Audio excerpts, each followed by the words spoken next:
super stoked to be here. It's been a while since I've done a live on, well, that's a lie. Kit, Kit Campoy and I just went live on Friday. And so that was cool. So we just went live on Friday and, talking about retail leadership and some other stuff. Just sort of a year in review, for us, and talked a little bit about our thoughts for 2026 and things like that. So this conversation is going to be a little different, a lot different. And I'm actually excited to talk about this one. I've been thinking about doing this before for a while, and just recently, and probably recently in the context of the last 6 months, I have been on a lot of podcasts, and so those who know me, they know how much I love podcasting, and just having the opportunity to be on these podcasts was really cool.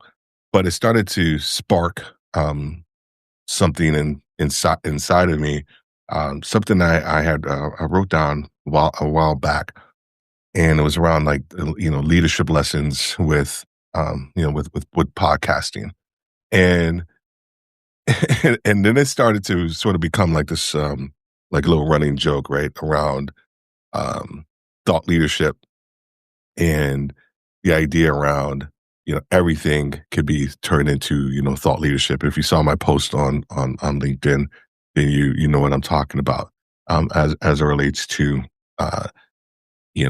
somebody going into a park and they see a squirrel storing the nuts, and then next thing you know, there's a post out about how to 10 lessons from watching a squirrel store their nuts for the winter.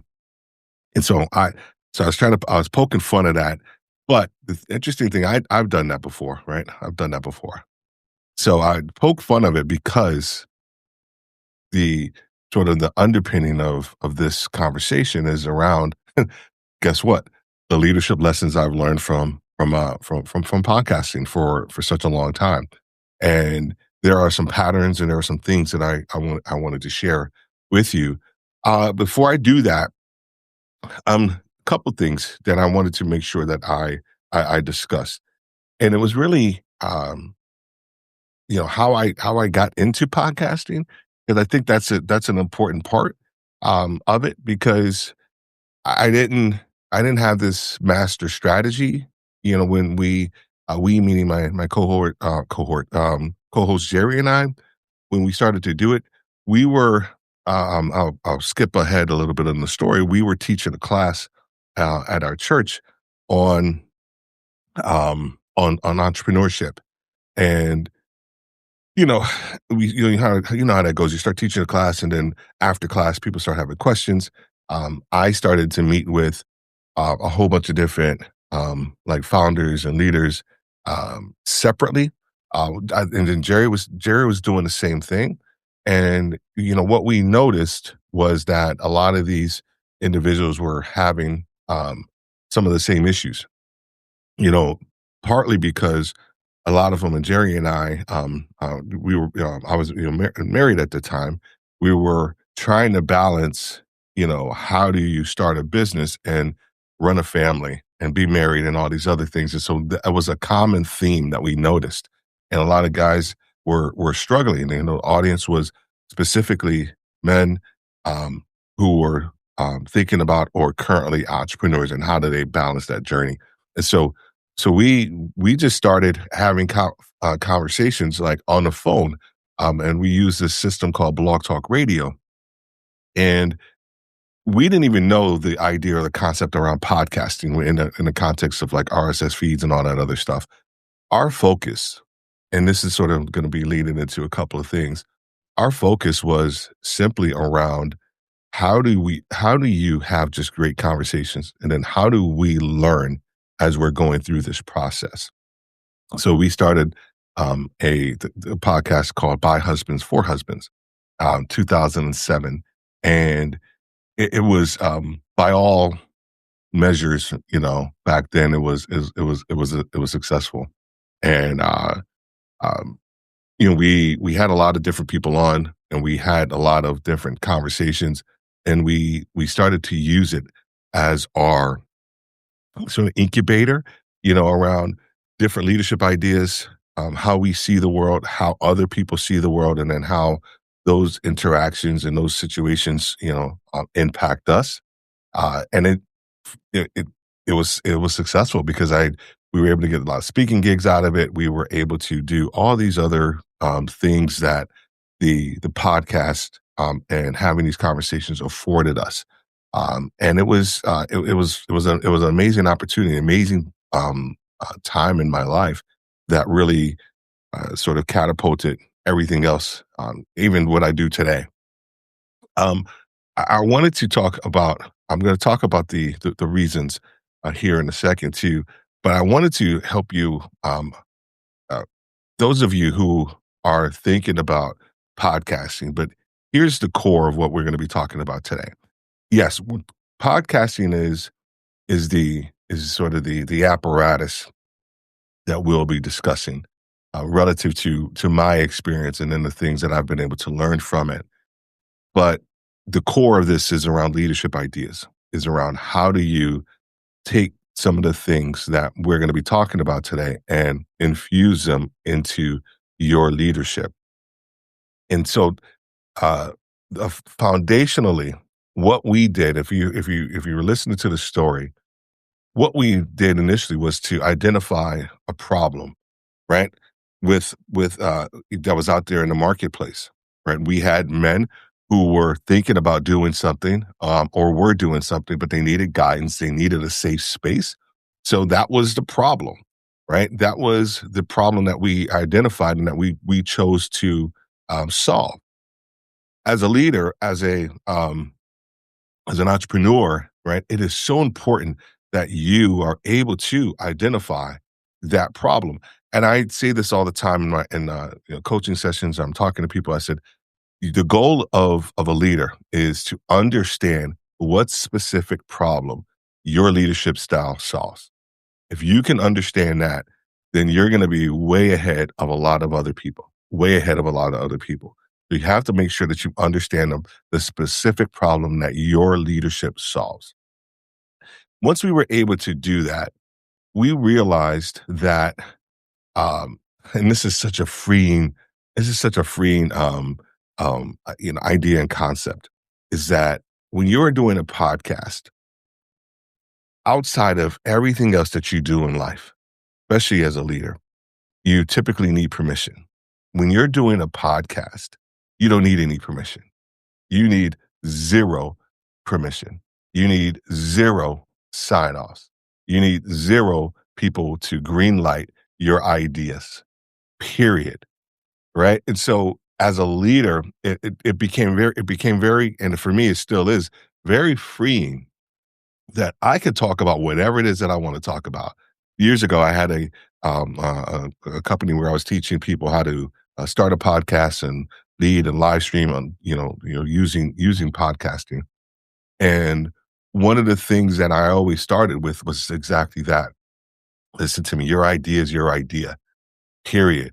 You can do whatever it is that you want to do. You could talk about whatever it is that you want to talk about, right? As long as there's an audience, but also the fact that you're talking about whatever it is that you want to talk about, you don't need permission. You're going to create an audience, right? And it takes time.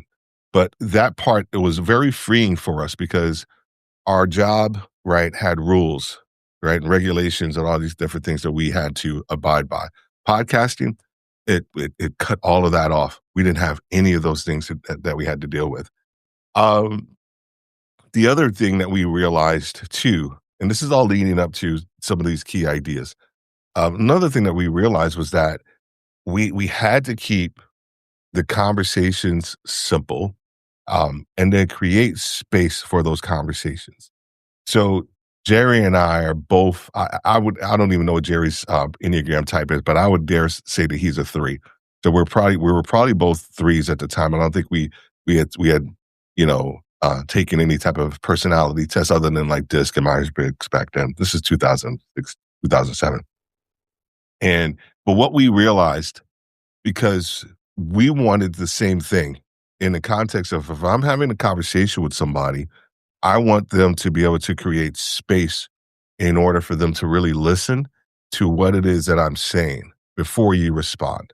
And we wanted to make sure that when we were having topics and talking to people, that we created that space, even that uncomfortable silence, right? Everybody hates that uncomfortable silence. And in the radio business, even with podcasting, it's called, dead air, right? No one likes dead air. But when you are having conversations, you want to be able to sit in that being uncomfortable. And that taught us so much about leadership, about our professional lives, was that when we were having conversations that were probably difficult, or what they would call crucial conversations or difficult conversations, we learned from that how to apply and be okay with that silence. So if you're challenging somebody, or you're having a question, or you're talking to somebody, and they are, uh, you ask them something, most leaders in that conversation will try to fill that space until that person answers, right? And because it's uncomfortable, but we learned how to actually do that. We provided that space. So as a leader, being able to create the space for those conversations, difficult or positive, where you are sitting back and listening and just observing, looking at body language. Um, uh, uh, we always talked about, now, well, in person we talk about like what's not being said, right? Because we're always focusing on what's being said as a leader. I feel the most important things are the things that are not being said. So we learn to do all of those different things. The last thing before I get into some of these points, because these points are really good, was that we realized, and I still do to this day, is that with podcasting, when you have no permission, you identify a problem, when you keep it simple, you, over time, I'm going to talk about consistency, of course, but over time, you develop a deep trust, not just for yourself and what you're saying, but also with the audience that you're talking to. Same principles hold true when you think about your leadership. How do you develop deep trust? How do you understand that every situation is nuanced, right? And then within that nuance, how do you position your leadership to help solve that problem, right? And we learn that over time, having conversations, and then speaking, and then having more formal dialogues with our team, was how do you understand and create that deep sense of trust? Podcasting actually gave us the tools and the platform in order for us to do that. All right. So, if you have any questions, if you have any thoughts, if you want to share something, please, don't hesitate. I have my coffee, and I got some water over here. So if you listen to this like down the line, you know, um, on the podcast, because I'm going to probably just turn this into an episode, so it's going to be pretty cool. So I'm excited about that too. All right. So fast forward 18 years, right? And I'm still doing it. I'm still doing this podcast thing. I've gone through so many different life changes um, that are that have influenced conversations, influenced the direction that I go. But I wanted to talk about the one. Hey, Gina, um, Gina Worthy, how are you? We don't know each other, but I like the last name. I like the last name. You misspelled it though. You got to take out the e. I'm just messing with you. I'm just messing with you. And this one, everyone talks about this, right? Whether it's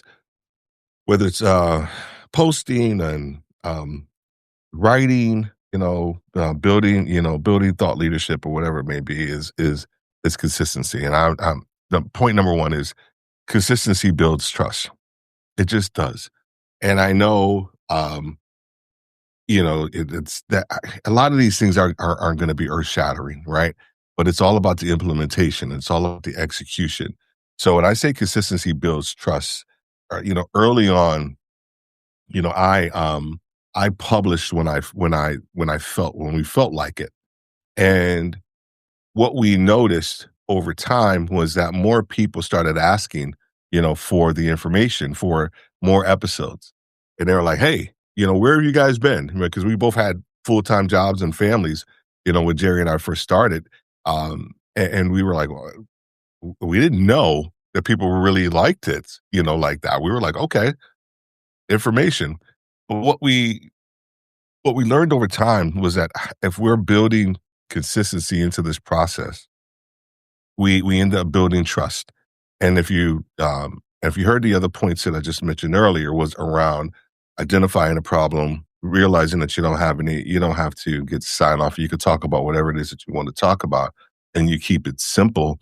It's easier to build consistency. Here's what happens. Why people, I feel, um, whether it's in podcasting or it's sometime in leadership, is that I am not a big fan of chasing trends. I'm just not. I'm not. And I'm going to talk a little bit about my last two podcasts that I started and how I had to switch gears because I didn't want to chase a trend. I feel like if you chase trends, it's exhausting. It's exhausting. You're right. And AI isn't so much a trend as it is sort of becoming a staple. But how you talk about it is has to be very specific to you. So consistency builds trust. Inconsistent leadership creates confusion. Inconsistent communication, inconsistency in how you show up. And we're going to talk about that here in a second. All of those things over time, they erode the value of your leadership. And not a lot of leaders take it seriously. They feel that they can regain the trust quickly, right?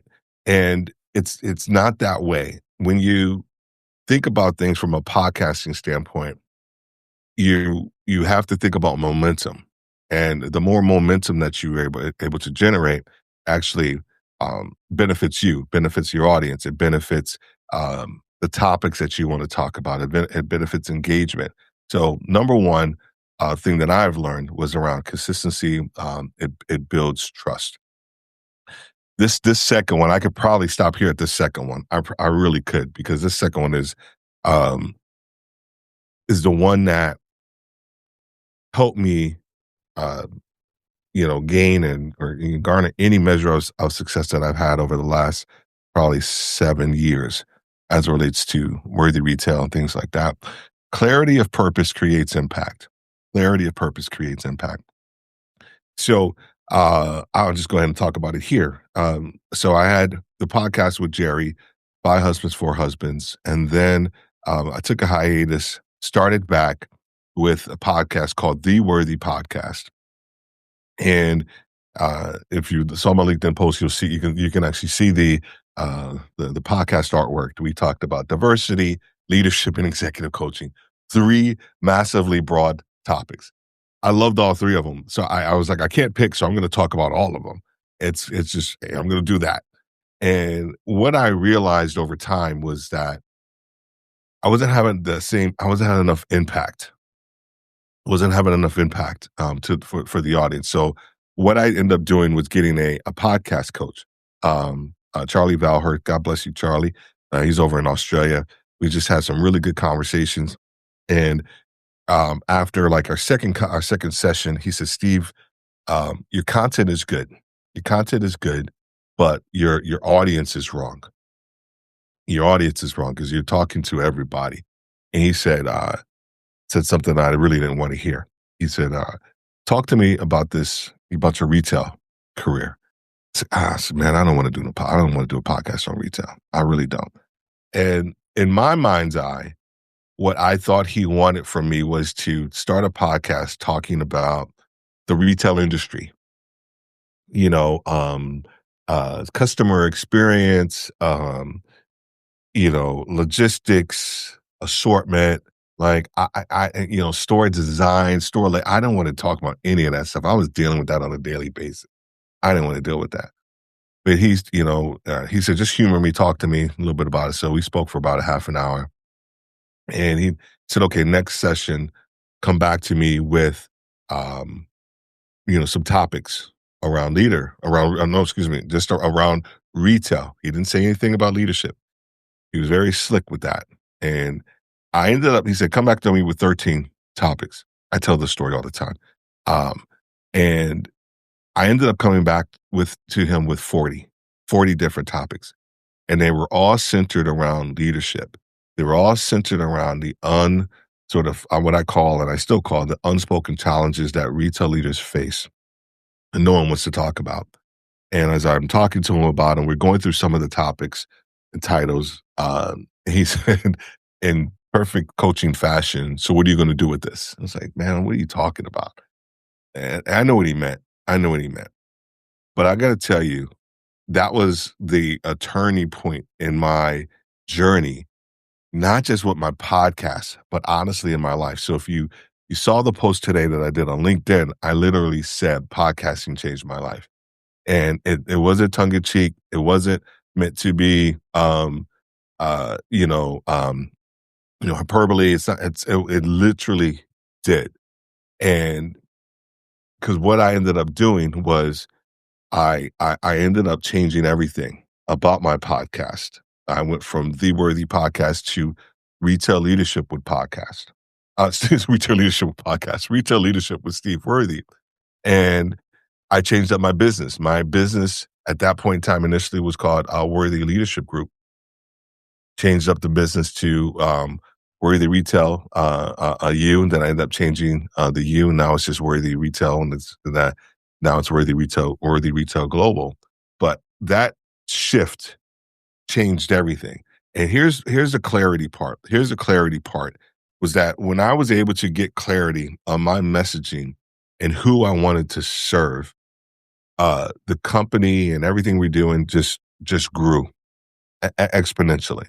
Exponentially. Here's the benefit, and this is the one thing that a lot of people don't talk about. So when I say clarity of purpose creates impact, what happened was the more clear I got on message, the more impact and authority I created, not just in my space, not just in the retail space, but with people in general. So before, when I tried to appease everybody, I tried to help everybody, right? Executive coaching, leadership, and diversity. I tried to appease everybody. I wasn't getting anybody, right? There were people that were coming in and they were like, okay, this is cool, but it's not really resonating with me because 1 week you're talking about this, 1 week you're talking about that, and it just didn't work. So when I got clear on my message, the interesting thing is that whether it is our coaching, the training, or the memberships in our leadership community, it's 70-30, meaning that it's 70% retail, 30% other industries. Get that. Understand that. Understand that, right? Most people, when they think about the audience that they serve, it's probably 100%. Maybe I'm wrong. 100% whatever audience or industry that they're trying to serve. I firmly believe clarity, your leadership, your communication, what you stand for. People people gravitate to clarity. They don't gravitate to hype. This is why I don't like trends. Right? Trends are fleeting. But clarity is it's long term. So number 2 was clarity of purpose creates impact. If you have any questions or if you have some thoughts or something like that, please go ahead and do that. Put that in the comments for me. Number 3, relatability beats prestige. Jerry and I, so I'm gonna be going back and forth between retail leadership and some other podcasts, and then of course the initial podcast with Jerry and I. So, Jerry and I are very personable individuals, like and so I think what we wanted to make sure when we started the podcast was that mentality, um, and that warmth, right? And what I call now approachability, uh, was evident even when we were having, these recordings, right? Because we used the phone to actually have these conversations. There was there was probably video, but no one was doing video podcasting. No one was doing video recording. Zoom wasn't even out back then in 2007, or was it? I don't know. Someone let me know. Let me know when no, excuse me, let me know when Zoom was created. I don't think Zoom was out there. I think it was Skype. Skype was like the thing. Um, so we were like, how do we continue to be relatable? Um, my best my best podcasts to date are a lot of the ones that were unscripted. Um, they didn't um, they didn't have the biggest names on the podcast. The ideas and conversations that I had were very simple, but they were highly relatable to leaders, at various stages of their career, and it would touch upon uh, different aspects of their career. And this is the other thing that uh, I want people to understand. Man, this telling you what, I don't know. I can't. It's amazing to me when I think about all the different lessons that I've learned from podcasting that have translated into coaching, into the retail space. So Zoom was publicly launched in 2013. Okay, good. So all right. Um,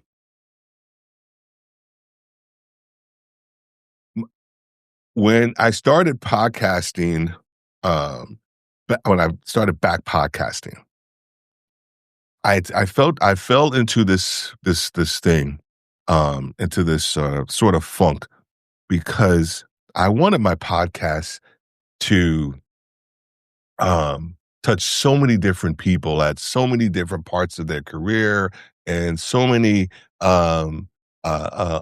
different leadership types, all this other stuff. Even though I had niched down into a very specific topic and industry, I still wanted it to touch different layers and levels within that industry. And here's what I had to learn over time, and this goes to the relatability piece, was that it, it was it, it wasn't about, and I say this all the time. This is the same thing that holds true in the community. Typically, when people talk about the campus, our community, I always ask, "Well, what level of leadership do you serve? Is it senior vice president? Is it a store manager, or something like that?" Right? And what I tell them, and this is where this idea around relatability comes in, is that my podcast, and I firmly believe my leadership, my coaching and developing is for a very specific person at a very specific point in time that's solving a very specific problem right then and there, right? And and then once that problem is solved or they're satisfied with whatever it is that they are receiving from me, or say, let's just say the worthy retail ecosystem, right? Podcast, newsletter, um, email strategy, all of those. If once they're satisfied, they tend to move on to whether it's HBR, Harvard Business Review, or something maybe potentially higher level, or or something else, right? And the reason I say that is because I had to realize that my information and then also my leadership is for, once again, a very specific person at a very specific point in time in their career. And if I'm able to tap into them at that point in time, give them what they need to move, grow, and develop, they move up to another level. A lot of the coaching clients that I have, they stay with me up until whatever the highest level that they are. But some may move on. Some may go and get corporate executive training or whatever it may be. right? But I think if you understand who you are as a leader, that your leadership is there for a certain point in time for that individual, it's okay. It's okay if they move on, right? I have a podcast that I have written out that's called Everybody Leaves. And it really talks about that. It really talks about how leaders try to hold on to people and they want to hold on to their best talent and they don't want to release anybody. It's just like it's so nauseating when I talk to leaders who are like that. Like, no, let that person grow. Let them do other things because guess what? There's going to be other leaders that are coming from behind them. And then they're gonna be able to now you're gonna be able to, sow more seeds into that individual. It's okay. It's okay. You have to understand how relatable your leadership level is at a certain time for a specific person, for their specific problem, and then let them go. Let them go. Um, Number 4, adaptability is not optional. Adaptability is not optional, and, just I just gave you the story about going from Worthy podcast to retail leadership, with Steve Worthy. Um, and what I had to realize and what leaders need to realize is that as you're growing, adaptability has to be present. I say that I say it this way is that you have to change before it's necessary. And the hardest part of what I just said is identifying when it's necessary. When do you change? Several years ago, I probably, gosh, it had to be, and I won't get into the full story. Uh, I realized that my leadership was stale. I had literally reached the ceiling. This is probably 2010. Um, I literally like reached the ceiling in my leadership. I was saying a lot of the same things. I say that a lot of the same stories and things like that, but they were falling flat and they were not they weren't having the same impact as previously for leaders. And I would hear myself talk and I'm like, man, this is just something just ain't right. I feel stuck. I feel like I'm not impacting people like I used to. And I wasn't. I was stuck. I was stale, and I think this is when I first, I went to a couple of mentors that I had, and we were talking. They helped me to a certain degree, but then I started, found a coach, and they helped me realize is that, yeah, you're stale. I wasn't educating myself anymore. I had reached a point in my career where I thought I knew a lot and I thought I probably knew more than anybody else, and I probably still did, but I needed to learn more. I needed to increase my capacity. And and because because if you don't, then there's no way that you can become adaptable. There's no way that you can um realize that Susie over here needs something completely different than Tony over here, right? What tend to see our leadership, if they don't change it, if they're not adaptable, they try to apply the same leadership styles to Susie and Tony, and it just doesn't work that way. It just doesn't work that way. And I know a lot of this stuff is rudimentary, but a lot of people aren't doing it.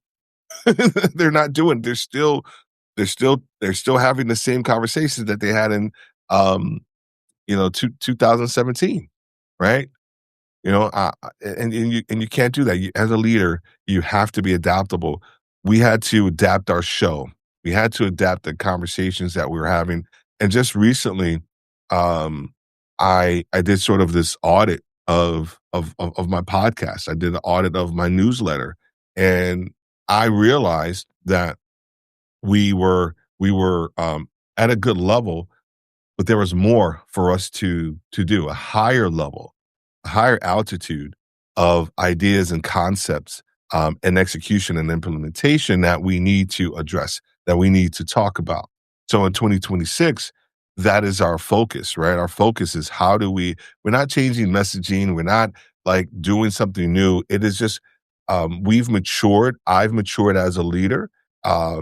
My writing probably hasn't, and it needs to a little bit more.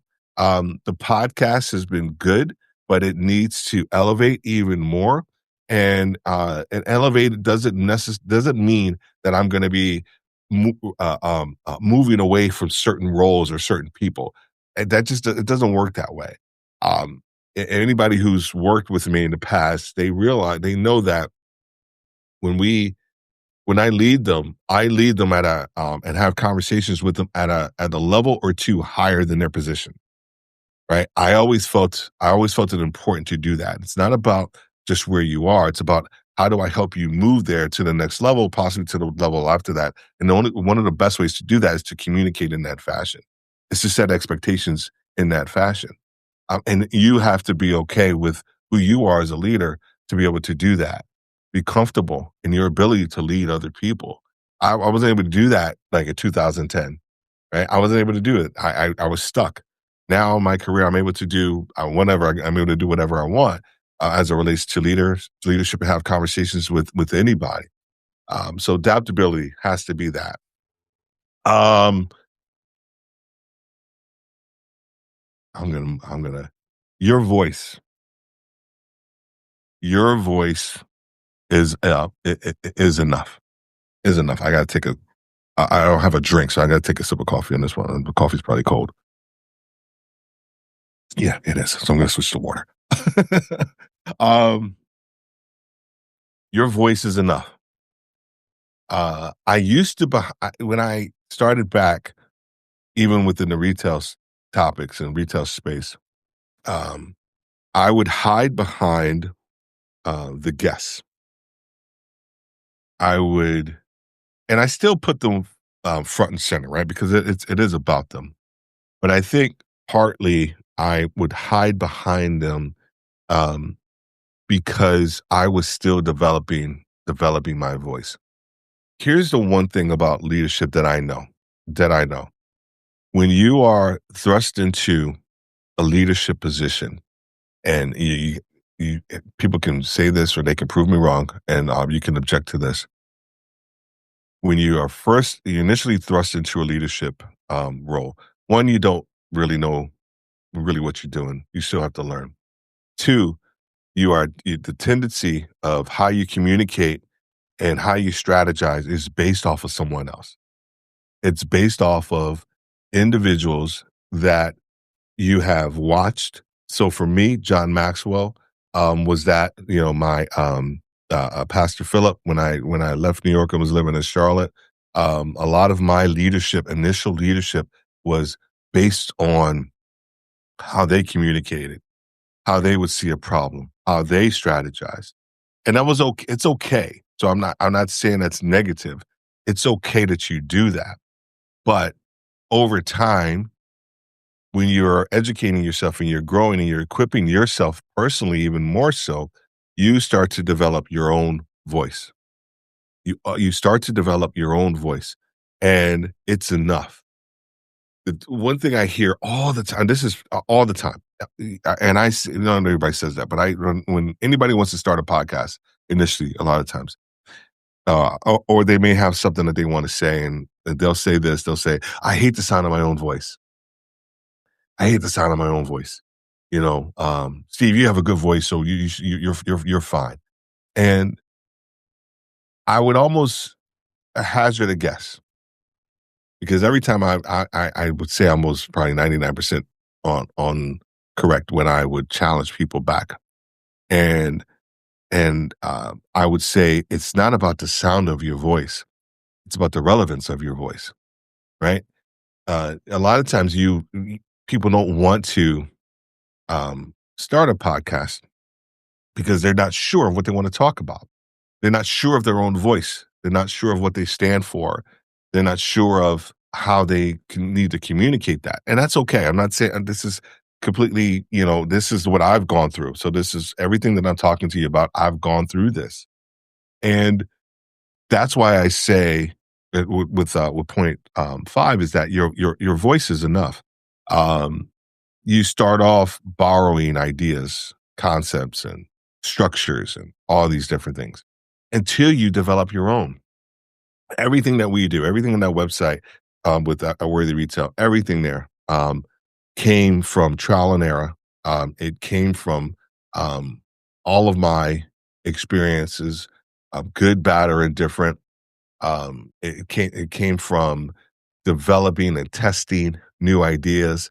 I was literally just listening to, a podcast episode that I did. I was a guest, and this was probably 7 years ago, almost 8 years ago, and I had this phrase. I was like, "Oh, this is actually pretty dope. I'm gonna bring this one back." And I said that, everybody, and I just this is the phrase that I said. I said, "Everybody's on a leadership journey, whether they want to believe it or not, but it's their job to be an active participant in that journey." Woo, that's some good stuff. I'm gonna give myself a pat on the back on that one. This was 8 years ago, and when I said that, so, because it's true. It's true. Whether you wanna believe it or not, at least the people that are in my sphere, the people that I talk to, the industry that I serve, everybody, you're on a leadership journey, whether you wanna believe it or not. But it's up to you. It's up to you to be an active participant in that journey. And a lot of people are not active participants. I said that to say this was me developing my own voice way back then. I had other ideas and concepts, you know, uh gosh, maybe 17 years ago, a good buddy of mine, he would say, talked about when I first came on board with the company, he said, "Steve, you have to own your training and development." I listen to me. I can't tell you how many times I've used that with working with people. You have to own your training and development. That wasn't mine. That was someone else's, right? But over time, it became mine. It became something that people would know, knew about me. Like, see, he's going to tell you to own your training and development. Meaning that you have to take charge of this. We're going to give you just, certain things, but you have to go outside of the company. You have to read books. You have to attend conferences. Like, that's how Steve thinks. That this is my team talking to new leaders, on the team about how I see things and how I work. So over time, you develop your own voice, but your voice is enough. It is enough. Um, we have so much stuff going on right now, and not just in the world, but we start talking about AI, and we start talking about, um, concepts and ideas, and everybody's. And I said it tongue in cheek, but I really meant it. Is that especially with AI now, everybody's a thought leader, and the reason why your voice is enough and extremely important nowadays is because it allows individuals to really understand who you are, and they're able to sift through a lot of the noise, a lot of the ideas, and that are generated, that over time they don't have any roots. Your voice has roots. Like I said in the post yesterday about this conversation. This conversation and all these different things is 18 years in the making, from all from when I started podcasting up until now. All these things this is 18 years in the making. This is no chat GPT stuff, right? But when you understand your voice and you have the clarity, guess what? Now things start to take place. Things happen in the way that they should. All right. Gosh, I have so many other. I got a couple other ones. I want to. It's only 11:47, so that's not bad. Anybody have any questions, or any thoughts? Please, don't hesitate. If you're struggling with something, um, you know, we can make this your quick little therapy session or something like that. Please do not hesitate. As well. Hey, Sylvia, how are you doing? Sylvia's a person who has her own voice, right? I mean, with the 4 years now, Sylvia, we've been knowing each other. Man, is it 4 years? Maybe three. Maybe it's just three now. I don't know. It feels long. I don't mean that in a negative way. But I've seen your voice develop and grow. Over from when we first met to now. Yeah. What's your What's your word of the year, Sylvia? I know you told me to ask you and challenge you with that, so I'm gonna actually that's gonna probably be my first episode of 2026 is gonna be um one word.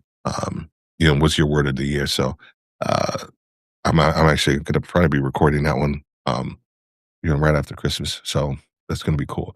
A couple other points. Oh gosh. Structure prevents burnout. Structure prevents burnout, and you'll see a theme, not a trend. You'll see a theme when I talk about this one. So treating the podcast as extra creates stress.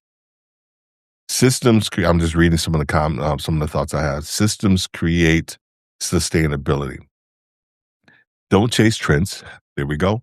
Focus on relevance. What happens when I see let's talk about podcasting first. When I started to dislike podcasting was when it started to become work. And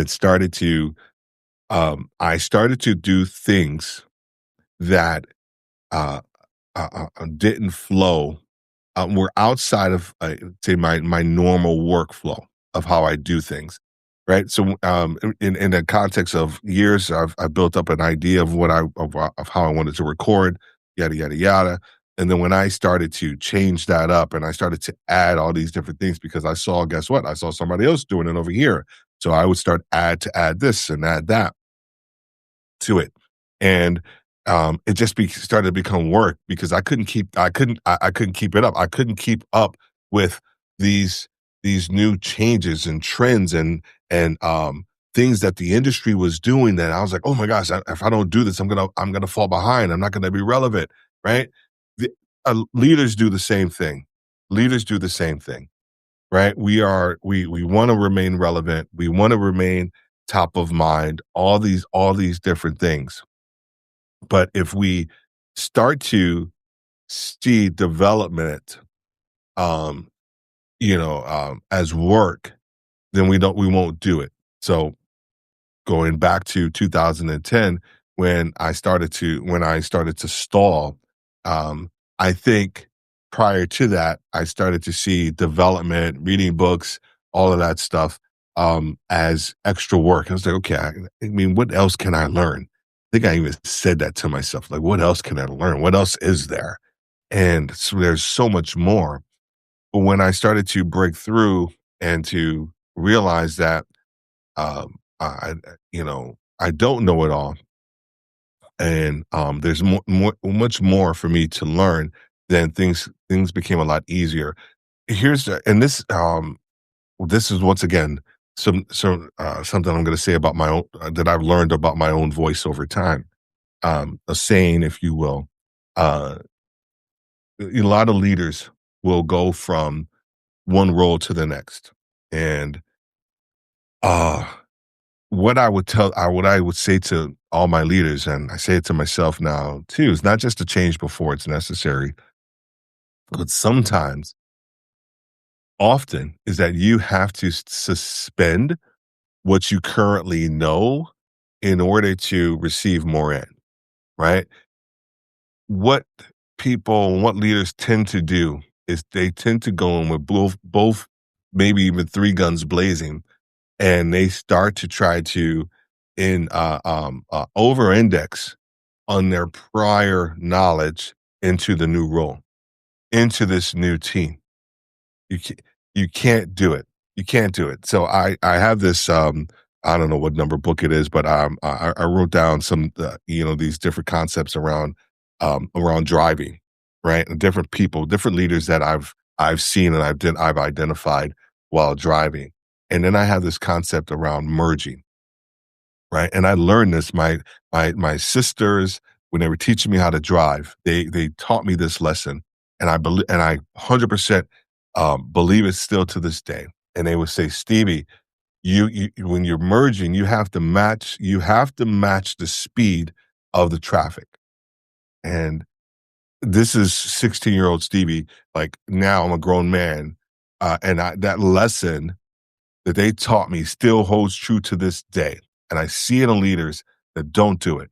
Their energy when they're merging into an organization or into something else, they have to it has to match, right? And what tends to happen is that, well, Steve, they brought me in to create change. They brought me in to impact. They brought me in to stir things up. I get all of that. I believe it's 100%. I get all of that.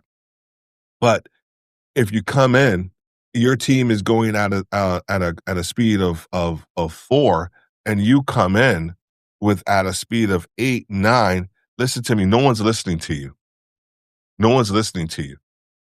A lot of times what they're doing is that they're just waiting for you to fail because no one is gonna listen to you. No one's gonna do anything because you're coming in too hard and heavy. The idea is to slow, Andy Shirelli used to always tell me, you have to slow the ball down, meaning you have to reduce your speed a little bit. And here's why I say this, is because you already know what to do, right? Or else they wouldn't have given you that position. This is why I go back to the idea, the concept around you have to suspend some of the knowledge that you know, some of the thoughts, because you're gonna be able to bring them to bear. Maybe not in the first 30 days, maybe not in the first 60 days, but you're gonna be able to bring it to bear soon. It hasn't gone anywhere. You still have that ideas. You still have that leadership prowess. It's not gone anywhere. A lot of people think, well, if I don't use it, I'm gonna lose it. Bull. Bull, right? You will always have that. So if you're able to suspend that, slow the ball down, and merge appropriately, now you're able to mesh and connect with the team, and that's where you get more information. That's where approachability comes in, because now they're able to give you more. You don't have to find out. That's my definition of approachability, right? It's the difference between finding out and being informed. I would much rather be informed than having to find out. So if I'm able to slow the ball down and merge appropriately, guess what? I am going to have more and more information, more ideas that I can take in. And guess what? Guess what I can do then? I can bring my experience to bear in those circumstances. I've identified different people that have the capacity and capabilities to do X, Y, and Z that are going to actually help us move forward. But if you come in hot and heavy, you're not going you won't be able to develop that time and that level of sensitivity, right? So, I mean, man, this is all about structure, right? These are like the ideas that for me over my career have prevented like burnout, where I'm able to sort of slow the ball down and see different things. Um, like in basketball, like a point guard, you can see the entire floor. You can see what's happening, where people are going to do things. I'm telling you what, it is the best thing. I've been able to see that when I do the podcast, topics that I want to talk about. It, how do I then apply these topics to the audience that I serve? So let me know if that's making sense. Give me a thumbs up. Give me your thoughts. And I'm gonna do one more. I'm gonna do one more because this one right here, probably could have started with this one, but I moved it down on the list yesterday. Moved it down on the list yesterday, and this is key. Showing up changes everything. Showing up changes everything.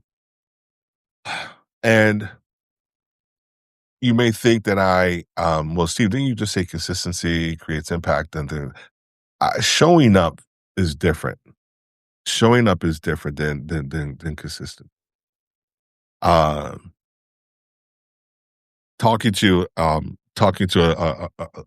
coaching client, and he was going from one company to the next, and he was doing a lot of things with the new company, and he was giving away a lot, right? Meaning, like, he had a lot of knowledge and had a lot of wisdom, because he wasn't able to do that in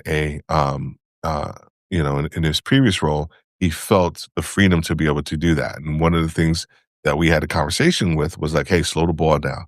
Slow the ball down. You're giving away too much, right? And then we start talking in the context of like, how are you showing up? Like, how are you showing up? Not just your messaging consistent, but how are you showing up for your team in in a way that is going to allow them to give you more information, because then you can use that information to grow them, and then you can grow the company. Um, People are always looking and waiting. This is why I say showing up changes everything. People are always looking. I mentioned earlier, when Jerry and I would, like, miss a week or something like that, uh, people would call us. This is back in the day when everybody called, right? There was no, um, the text messaging, you got charged, right? So that people would call, or they send an email like, "Where are you guys?" We realized that showing up was important. Um, how you show up is important too. People nowadays, what I see, what I read, it's so frustrating, so frustrating. Sylvia, you and I talked about this, probably last year, a year and a half ago. We talked about like vulnerability and humility and different things like that. Um, there's a difference. And what frustrates me is that the majority of us, dare I say, 100% of us have gone through certain things, and we don't have it all together. Things aren't perfect. Our lives aren't perfect. How we lead, how we communicate, how we deal with issues or problems are not perfect. And I think, I know when you're showing up, part of how you show up is, how do you communicate some of those lived experiences, right? How do you, like I spoke about earlier when Jerry and I were talking, was that we would leave that uncomfortable pause in the conversation, right? Instead of trying to fill it, that vacuum, we left that space there because people would fill it with ideas, concerns, issues that they were going through. Because the majority of the time when people are having conversations, they don't give that room, that space. And so when you show up with um, with the lived life experiences, and you're having conversations with people, there's a massive amount of relatability, approachability, all these different things that show up, and it creates trust, and it creates a bond. It creates new ideas. It creates different experiences. You see the world differently. You you communicate differently.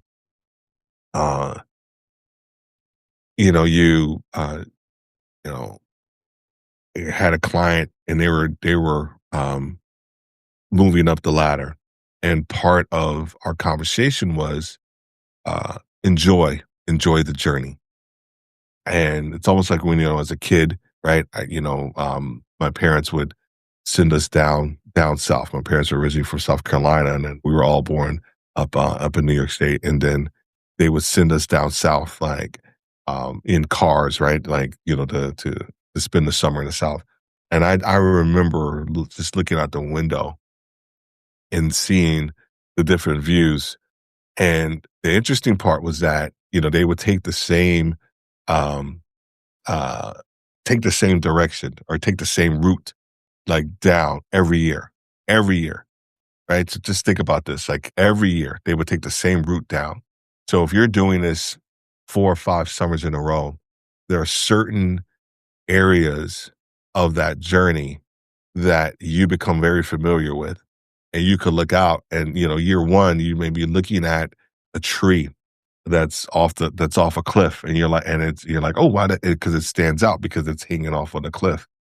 I'm saying this because this is part of my experience, and I remember years later that to see that tree grow, and then as it started to grow and became heavy, it started to, I think year 5 or something like that, it started to lean over, And that was like the last time I saw that tree where it leaned over. I don't know if it fell down. I don't know what happened, but there are certain moments of that journey that I knew that I wanted to be a part of, that I wanted to see.